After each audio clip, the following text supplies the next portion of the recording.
안녕하세요. 토크닥터 토당 노소정입니다. 자연 치아와 유사한 저장력과 신미성을 가지고 있어 제3의 치아로 불리는 임플란트.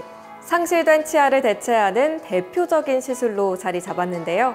하지만 상실된 치아가 한두 개가 아니라면 임플란트는 여전히 두려움으로 다가올 수밖에 없습니다.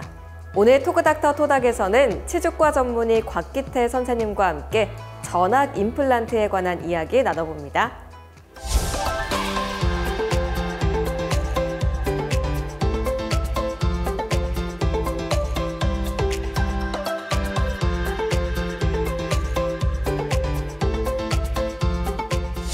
선생님 안녕하세요. 네, 안녕하세요. 네.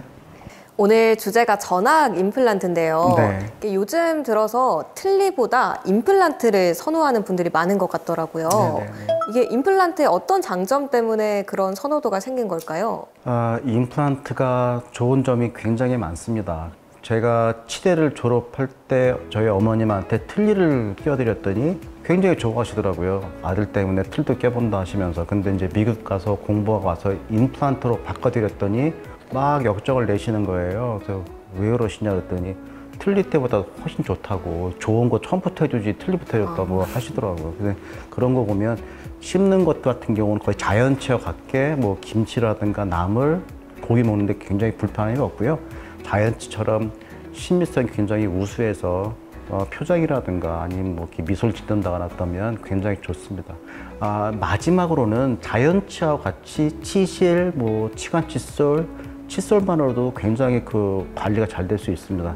말씀드려도 틀니보다는 훨씬 더 전악 임플란트가 좋다는 걸 알 수 있을 겁니다.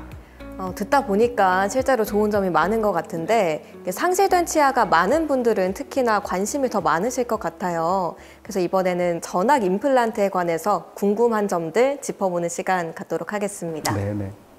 궁금증 모아모아 베스트 3 시작합니다.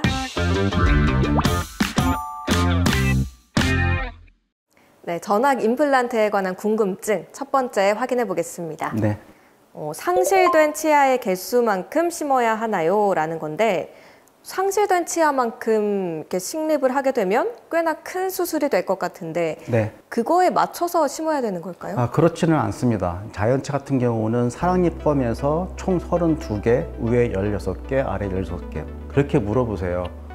개수가 많으면 더 튼튼하지 않냐? 아니면 이제 다른 병원 같은 경우는 그 다리에 기둥이 많을수록 튼튼하기 때문에 여러 개 심는 게 좋습니다. 그렇게 말씀드리는데 저 같은 경우는 6개나 8개 그리고 위에 합쳐서 12개나 16개 정도면 충분하게 전악 임플란트를 할 수 있는 개수이기 때문에 그렇게 하면 되고 추가된다 하더라도 10개를 넘지 않을 겁니다. 임플란트 사이가 촘촘해진다 그러면 음식물이 낀다거나 그렇게 인해서 임플란트가 망가지는 경우가 있습니다. 그래서 많이 심는다고 좋은 건 아닙니다.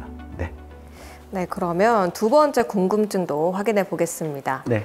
전악 임플란트 한 번에 심을 수 있나요? 라는 건데 네. 말씀해 주신 대로 6개에서 8개 정도를 심는다라고 하면은 이거를 한 번에 심을 수 있는 건가요? 중요한 거는 환자가 어떤 상태로 오느냐가 굉장히 중요합니다. 회복과 구조를 많이 파괴시켜서 오는지 아니면 염증이 심해서 오는지 일단은 잔존 치조골리 상태가 어떤지가 중요합니다. 그래서 임플란트를 심었을 때 초기 고정을 얻는다 그러면 그날 다 심을 수가 있고요. 만약 그렇지 못하다 그러면 뼈이식을 동반해서 나중에 심는 경우도 있습니다. 이제 이런 경우는 정확한 진단이 필요하고 잔존 치조골의 상태도 중요하기 때문에 이제 진단 받아서 결정짓는 것이 바람직합니다. 네, 그럼 세 번째 궁금증도 확인해 보겠습니다.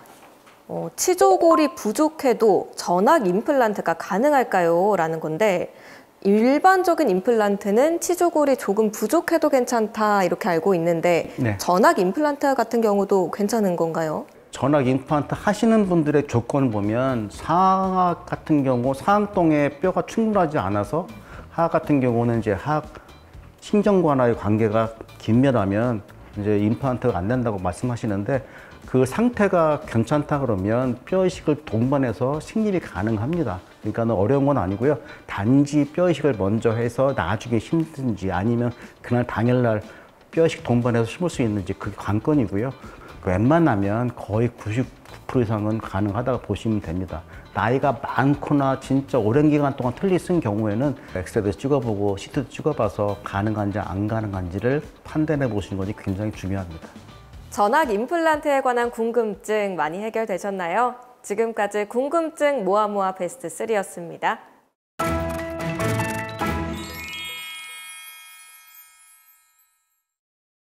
네, 이렇게 진단을 받아서 전악 임플란트를 진행하기로 했다 하면은 이 치료 과정이 어떻게 진행되고 또 기간은 좀 어느 정도 걸리는지 궁금합니다. 이제 처음에 환자가 내어나면 틀니를 오래 쓰에 따라서 잔존 치조골의 양이라든가 상태를 먼저 파악합니다. 또 하나는 이런 분들 같은 경우는 전신질환을 많이 갖고 있는 분들이 굉장히 많으시거든요. 그래서 의과에 협진해서 사전에 있을 수 있는 부작용이라든가 문제를 미연에 방지합니다. 골다공증을 드시면 다른 약으로 대처한다거나 잠시 중단한다거나 아니면 당뇨가 있다면 당뇨가 컨트롤 되는지 안 되는지 확인하고요. 그게 다 없다고 이제 가정한다면 잔존 치조골이 괜찮다. 그 당일날 심게 되면 거의 6개월 이내에 모든 게 다 끝나게 되고요. 이제 해부학적 구조가 완전히 약해져 있다면 추가적인 고리식을 하고 나중에 임플란트를 심게 되는 경우가 있는데 이런 경우에는 이제 10개월 이상이 걸린다고 보면 되겠습니다. 네, 이번에는 환자분들의 실제 사연에서 솔루션을 찾아보는 시간입니다. 네. 선생님께서는 사연을 듣고 진단과 처방을 내려주시면 되겠습니다. 네, 알겠습니다. 토닥토닥 솔루션 시작합니다. 네, 첫 번째 사연 확인해 보겠습니다. 네.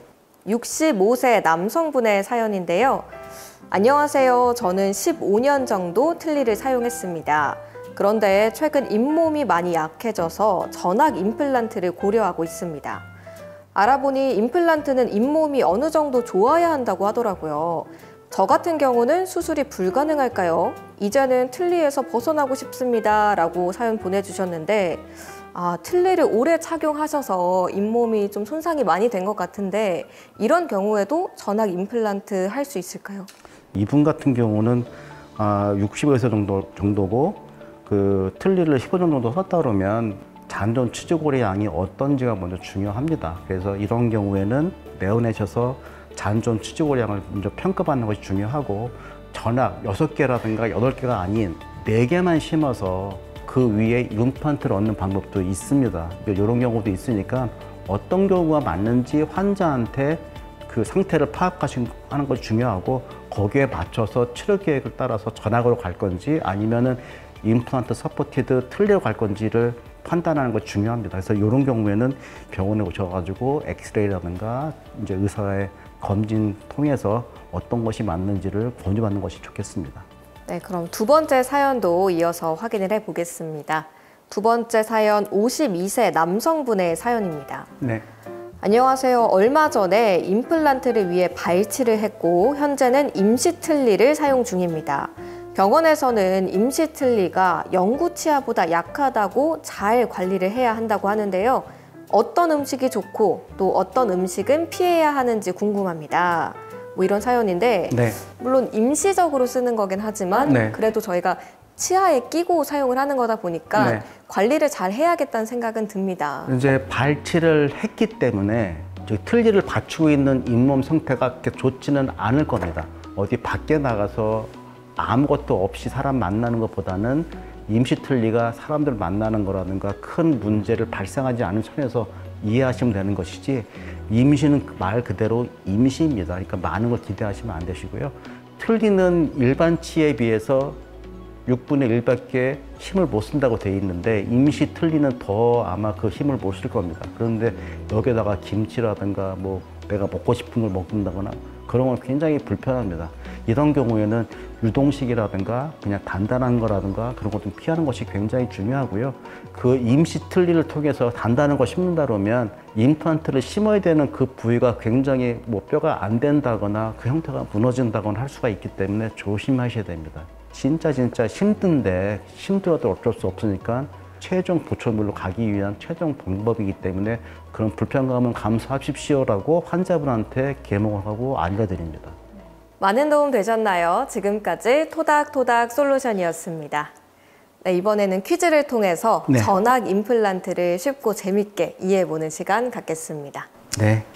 건강상식 능력고사 시작합니다.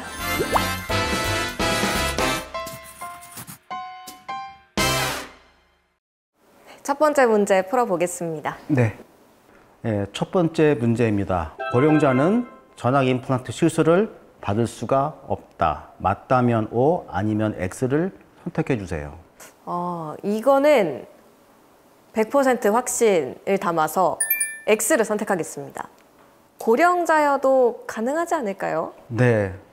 이 정답은 X입니다. 가능합니다. 네. 잘 음식을 섭취해서 건강을 유지하고 그럼으로 인해서 사회생활할 수 있게끔 도와드리는 게 이 시술 방식이기 때문에 전학 임플란트는 고령자에도 가능합니다. 단지 고령자가 문제가 있다면 사전에 그런 문제를 해결하고 협진을 통해서 그런 문제들이 있을 수 없게끔 방지한 다음에 수술을 한다면 큰 문제는 안 될 거라고 생각합니다. 네, 그럼 이어서 두 번째 문제도 풀어보겠습니다. 네. 다음 문제입니다. 전학 임플란트를 한 후에는 치아 교정을 할 수가 있다. 맞다면 O, 아니면 X를 선택해 주세요. 임플란트 후에 치아 교정이라 어려운데요. 저는 안 될 것 같거든요. X를 선택하겠습니다. 네, 이거는 X가 맞습니다. 우리가 치아를 상실하게 되면 인접치가 쓰러진다거나 대합치가 올라오는 경우가 있습니다. 그러니까 이런 경우를 병적인 치아 이독이라고 합니다. 이런 것이 있을 때 그 쓰러진 치아에 맞춰서 임플란트를 한다거나 그러면 계속해서 문제가 발생할 수가 있습니다. 그런 문제가 있을 때에는 교정을 먼저 하고 임플란트를 나중에 심는 겁니다. 근데 그런 것들을 무시하고 임플란트 심어버리면 교정 치료를 할 수가 없죠. 원래 쓰러진 그 위치에다 임플란트 해놨기 때문에 이런 경우 있는 경우엔 교정과를 먼저 리퍼를 해서 정확한 치아를 만든 다음에 그 다음에 임플란트 하는 것이 맞는 방법입니다. 시청자분들은 정답 많이 맞추셨나요? 지금까지 건강상식 능력고사였습니다.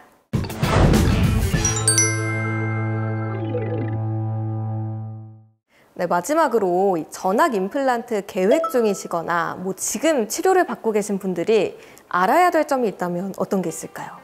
다리에 기둥이 많으면 튼튼하다는 이유로 아마 개수 이외에 여러 개를 심기를 권유하는 그런 치과가 있을 겁니다. 그런 것들은 미리 그 사전에 그 교차 진단 통해서 어떤 게 좋은지를 환자가 판단하셔야 됩니다. 뭐 싸게 하는 치과가 있어서 그 싸게 하는 치과 대신 그 개수를 늘려서 환자분한테 조금 그 비용적인 부담을 전가하는 그런 데가 있기 때문에 그런 것들은 조금 피하셔야 되고, 그 전신질환이 있는 경우에는 치과에서는 다 알려서 사전에 있을 수 있는 부정형이라는 문제를 이제 룰아웃 시키는 게 굉장히 중요합니다.